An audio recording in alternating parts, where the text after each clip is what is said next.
Definitely যে একজন মানুষের মৃত্যু একেবারে মর্মান্তিক, কিন্তু এই যে ইলেকশন কমিশনকে দাগিয়ে দেওয়া, আমি বলছি কোনো আনসার্টেনটি তো এখানে প্রশ্নই নেই। এটা পুরো একটা হাইপ ক্রিয়েট করছে মুখ্যমন্ত্রীর বক্তব্য, এবং ন্যাচারালি মুখ্যমন্ত্রী যেরমভাবে বলছেন, অভিষেক ব্যানার্জি এবং সমস্ত স্পোক্স পার্সন একই কথা বলবে, এটা নিয়ে বলার কথা নেই। না, সবসময় তুমি এরকম করবে না, অপেক্ষা করো। আগের বারও তুমি এই জিনিসটা করেছিলে।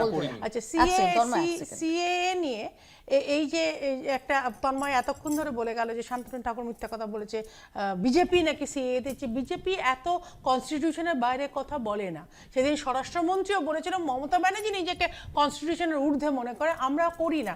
আজকে সমস্ত এমপিদের একটা ডিরেকশন দেওয়া হয়েছে বিভিন্ন সিএ ক্যাম্প করা, মেম্বার অফ পার্লামেন্ট তার যথেষ্ট অধিকার আছে সিএ ক্যাম্প করা, এবং ওই ক্যাম্পের মধ্যে সিটিজেনশিপ অ্যামেন্ডমেন্ট যে অ্যাপটা আছে সেখানে মানুষকে হেল্প করে দেওয়া।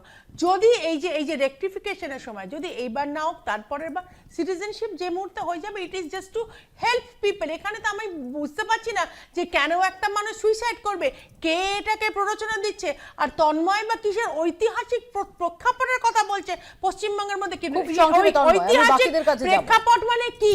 মৃত ভোটারের ওপর ইলেকশনে জেতা, ডুপ্লিকেট ভোটারের ওপর, এইটাই কি পশ্চিমবঙ্গের ঐতিহাসিক প্রেক্ষাপট?